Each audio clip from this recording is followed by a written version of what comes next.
Hello, everyone. Welcome back to day 2, week 2 of our Advent experience, and how we're going to prepare our hearts for both God's arrival now as our King and Jesus as our King, and both his arrival to come.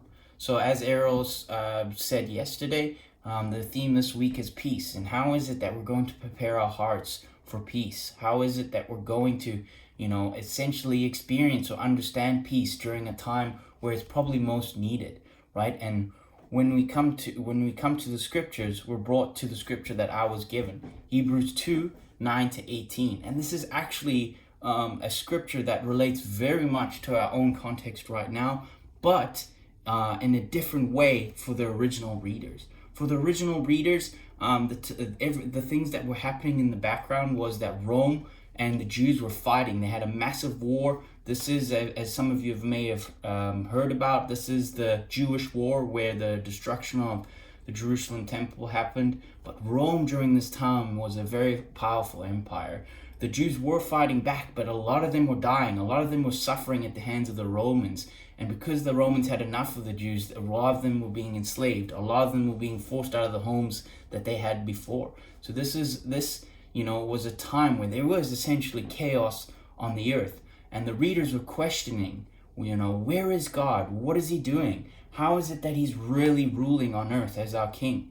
And the Hebrew writer brings kind of their focus upon Jesus, upon the king, to essentially, allow them to be prepared to be God's rulers in that context, both for them and now it can be something for us today. So from Hebrews 2:9-18, we recognize that this is about Jesus being the first human king on earth. God has appointed him as the true Lord and King of this world. But it came in a very interesting way, a way that is not being taken by many kings, before, and a way that now the world itself can rejoice, because he came through suffering and death, but why did he choose this path? Well, scholars have mentioned that this is the very essential attribute of humanity. Suffering and death is something that humans and creation is subject to. So how is it that God was going to release them from this very thing, release them from the power of death itself, coming from the devil, as the Hebrew scripture says? It comes through God himself coming as a human, experiencing death, experiencing suffering, able to become the true human king of this world, who can actually co-identify with his own people. This is how we're going to be free from it. This is how we're somehow going to find peace. And this is the important thing.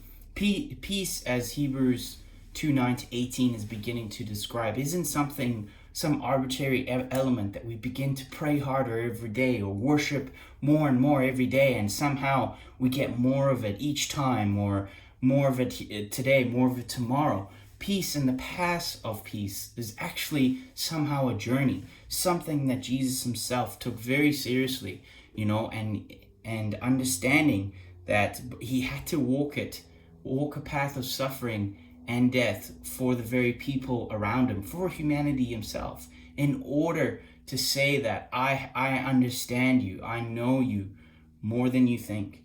I am the merciful and trustworthy high priest who will bring you into a complete state of peace, a complete state where you're in my new world, released from death, released from decay.